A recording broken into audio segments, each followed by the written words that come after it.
شروع اللہ کا نام لے کر جو بڑا مہربان نہایت رحم والا ہے۔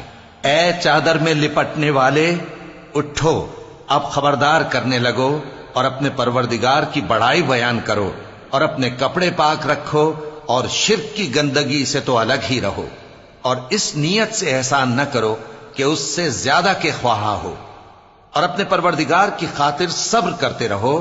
پھر جب سور پھونکا جائے گا تو وہ دن مشکل کا دن ہوگا، یعنی کافروں پر آسان نہ ہوگا۔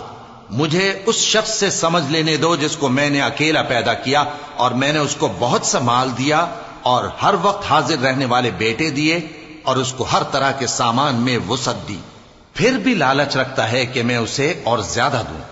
ایسا ہرگز نہیں ہوگا، یہ ہماری آیتوں کا بڑا مخالف رہا ہے۔ میں اسے ایک بڑی چڑھائی چڑھاؤں گا۔ اس نے غور و فکر کیا اور ایک بات ٹھہرا لی، یہ مارا جائے، اس نے کیسی تجویز کی، پھر یہ مارا جائے، اس نے یہ کیسی تجویز کی۔ پھر اس نے نگاہ کی، پھر تیوری چڑھائی اور منہ بگاڑا، پھر پیٹ پھیر کر چلا اور تکبر کیا، پھر کہنے لگا یہ تو جادو ہے جو پہلے لوگوں سے برابر ہوتا آیا ہے۔ پھر بولا یہ اللہ کا کلام نہیں بلکہ بشر کا کلام ہے، میں ان قریب اس کو سقر میں داخل کروں گا، اور تم کیا سمجھے کہ سقر کیا ہے؟ وہ ایسی آگ ہے کہ نہ باقی رکھے گی اور نہ چھوڑے گی، اور بدن کو جھلس کر سیاہ کر دے گی۔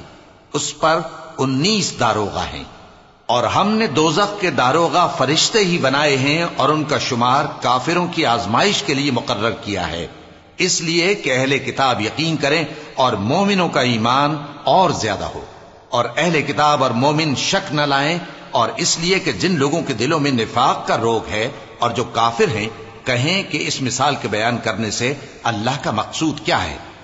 اسی طرح اللہ جس کو چاہتا ہے گمراہ رہنے دیتا ہے اور جس کو چاہتا ہے ہدایت دیتا ہے، اور تمہارے پروردگار کے لشکروں کو اس کے سوا کوئی نہیں جانتا، اور یہ قرآن تو بنی آدم کے لیے نصیحت ہے۔ ہاں ہاں، قسم ہے چاند کی اور رات کی جب رخصت ہونے لگے، اور صبح کی جب روشن ہو جائے، کہ وہ آگ ایک بہت بڑی آفت ہے، انسان کے لیے ڈر کی چیز، یعنی اس شخص کے لیے جو تم میں سے آگے بڑھنا چاہے یا پیچھے رہنا چاہے۔ ہر شخص اپنے کرتوتوں کے باعث گرفتار ہوگا، مگر داہنی طرف والے نیک لوگ جنتوں میں ہوں گے اور پوچھتے ہوں گے، یعنی آگ میں جلنے والے گناہگاروں سے کہ تم دوزخ میں کیوں پڑے؟